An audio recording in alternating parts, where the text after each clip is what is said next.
কাশ্মীরের পেহেলগাঁওয়ে জঙ্গি হানা, নিহতদের মধ্যে রয়েছে বাংলার একাধিক পর্যটক। সেই তালিকায় নাম কলকাতার বৈষ্ণবঘাটের বাসিন্দা বিতান অধিকারী। তবে তার স্ত্রী ও সন্তান নিরাপদেই আছেন। বর্তমানে তারা রয়েছেন পেহেলগাঁও বেস ক্যাম্পে।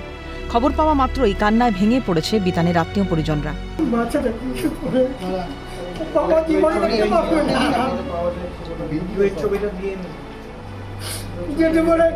পাগল জেঠু বলে, জেঠুকে ছাড়তে চায় না, ওখানে গিয়ে বলছে জেঠু যাবো জেঠু যাবো।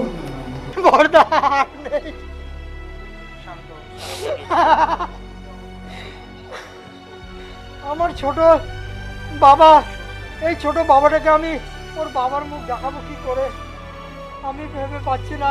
যেটুকু কথা হয়েছে ততটুকুই যে কাকু আমি শেষ হয়ে গেছি, আই এম ফিনিশড, আমার আর কিচ্ছু নেই, আমি ফিনিশড, এইটুকুই কথা বলেছি আমি।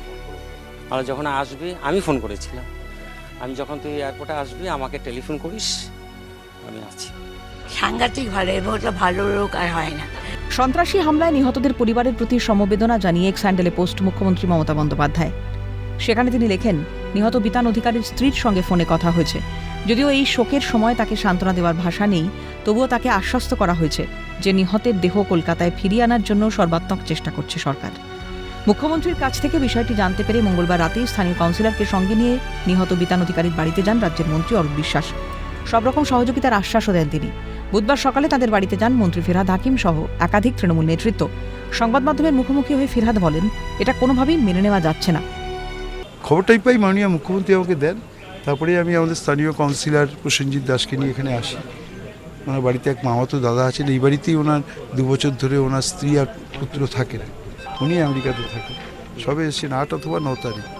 তারপরেই ওনার স্ত্রীর সঙ্গে আমি 2বার কথা বলি। মাননীয় মুখ্যমন্ত্রী ওনার স্ত্রীর সঙ্গে কথা বলেছেন।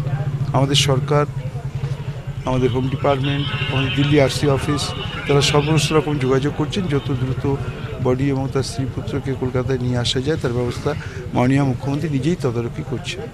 Without any resistance, they brutally killed our brothers.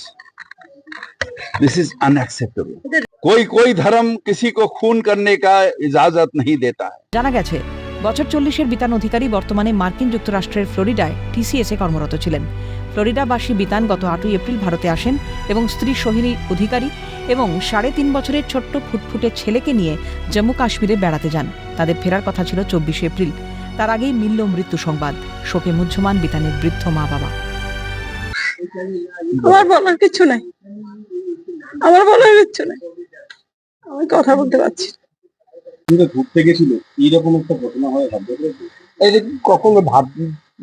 কখনো তো ভাবি নাই যে এইরকম ঘটনা শুনতে পাবো, এবং কি আর করবো বলো, আর কিছু বলারও নেই, কিছু করার নেই। পুত্র শোকে কাতর বৃদ্ধ দম্পতি। তাদের ওষুধের খরচ থেকে যাবতীয় দায়িত্ব পালন করতেন ছোট ছেলে বিতান। তাই বিতানের মৃত্যুতে এক প্রকার বাকরুদ্ধ হয়ে পড়েছেন তারা। এলাকা জুড়ে নেমে এসেছে শোকের ছায়া। ক্যামেরায় সায়ন চক্রবর্তী ও জনি মণ্ডলের সঙ্গে সুদীপ্ত পাল, অভিরূপা সাহা ও রাজীব নস্করের রিপোর্ট, ক্যালকাটা নিউজ।